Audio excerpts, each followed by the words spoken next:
do most of drive and enthusiasm in this debate and standoff with them.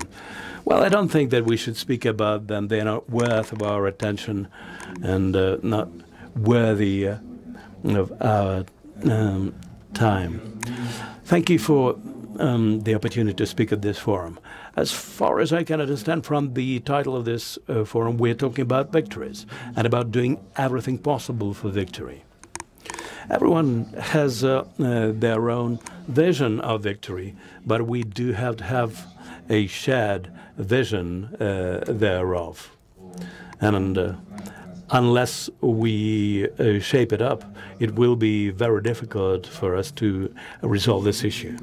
We have to bring this issue to a closure, because otherwise we will just postpone the resolution of this issue and the resolution of the problems which can come our way down the road.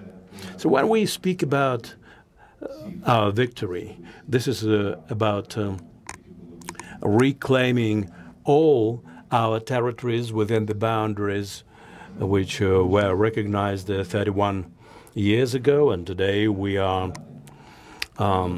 marking the 31st anniversary of that referendum. And until that happens, there will be no victory. And trying to lean on us and make us go for a compromise with people who committed crimes against humanity and our children is an outrage. We cannot even raise this issue. There's no point to scare us with nuclear war or what have you. Our state, our people, our nation have paid a huge price for the freedom which we are defending now, not just for ourselves, but also for NATO countries bordering with us and for the entire Europe. And we have shown it to the world that for the last 30 years, we haven't been scared by this huge superpower. We need to destroy them for them to cease existing as an aggressor country. Why? Because today Russia is one of the few countries that has colonies in its territory, that has destroyed a lot of national groups and peoples, their culture, their traditions, their languages. They are barbarians, and you cannot negotiate with barbarians. It should not be the cause for our people. That's what I would like to discuss with you today.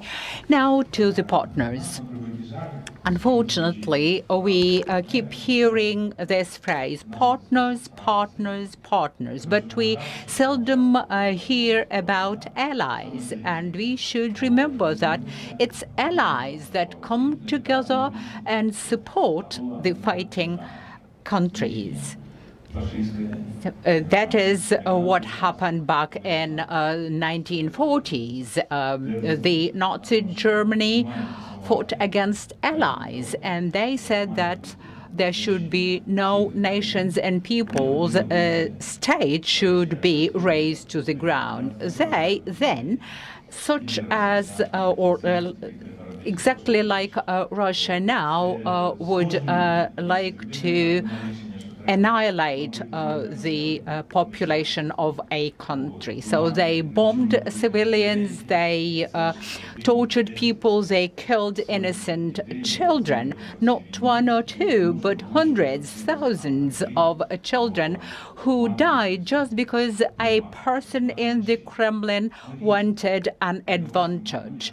What kind of an advantage? We are different. We don't want anything from you. We live in our territory. You are the thieves who have stolen histories that does not belong to you, territories that does not belong to you, and relations with other nations. And we should remember about it when we are faced with a challenge of demands for us to negotiate with Russia. When they vacate our territory, when they pay all of the compensations for the damage that they cause, when we have the war criminals prosecuted and brought to justice, only then will we be in a position to negotiate. So Our strategy is to recognize that Russia is an island in and of itself. Do I take too much of your time? Yeah, apologies for that, if that is the case. Thank you.